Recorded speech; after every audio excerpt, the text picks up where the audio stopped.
ഇത്രയും കാലത്തെ എക്സ്പീരിയൻസ് ഉള്ളതുകൊണ്ട് എനിക്ക് ഈ ജോലി പോയാലും വേറെ ജോലി കിട്ടുന്നു. അത് ഭംഗിയായി ഞാൻ 6 വർഷം അനുഭവിച്ചു. ഞാൻ ഒരു സ്ഥലത്തേക്ക് അപ്ലിക്കേഷൻ അയച്ചാൽ എനിക്കതിന് മറുപടി വരില്ല. എന്നാൽ എൻ്റെ കൂടെ ഞാൻ ചിലരോട് ചെന്നിട്ട് പറയേണ്ടത് ഇങ്ങനെ ക്യാൻസൽ ഉണ്ട്, നിങ്ങൾ അപ്ലൈ ചെയ്തോളാൻ പറഞ്ഞു കഴിഞ്ഞാൽ അവർ അപ്ലൈ ചെയ്യും, അവർ സെലക്ഷൻ ആയി പോകും. അങ്ങനെ ഒരു സാഹചര്യം. അങ്ങനെ ഇരിക്കുമ്പോൾ ഞാനൊരു ദിവസം ഇവിടെ വന്ന് ഉടമ്പടി എടുത്തു. ഞാനും വൈഫും വന്ന് ഉടമ്പടി എടുത്തു.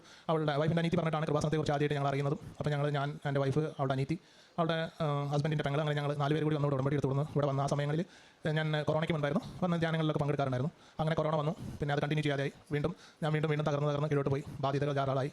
പക്ഷേ എനിക്ക് ഏറ്റവും വലിയ ഒരു ദൈവാനുഗ്രഹം കിട്ടിയതെന്ന് വെച്ചാൽ ഞാൻ ആരുടെ കയ്യിൽ നിന്നൊക്കെ പണം വാങ്ങിച്ചിട്ടുണ്ടോ അവരാരും ഇന്ന് വരെ എന്നോട് പണം തിരിച്ച് ചോദിച്ചിട്ടില്ല. ഞാൻ അവർക്ക് തിരിച്ചു കൊടുക്കാൻ ഡേറ്റ് ചോദിച്ചു കഴിഞ്ഞാൽ അവർ പറയും, നിന്നോട് ഞാൻ പറഞ്ഞില്ലല്ലോ എനിക്ക് പൈസ വേണമെന്ന്.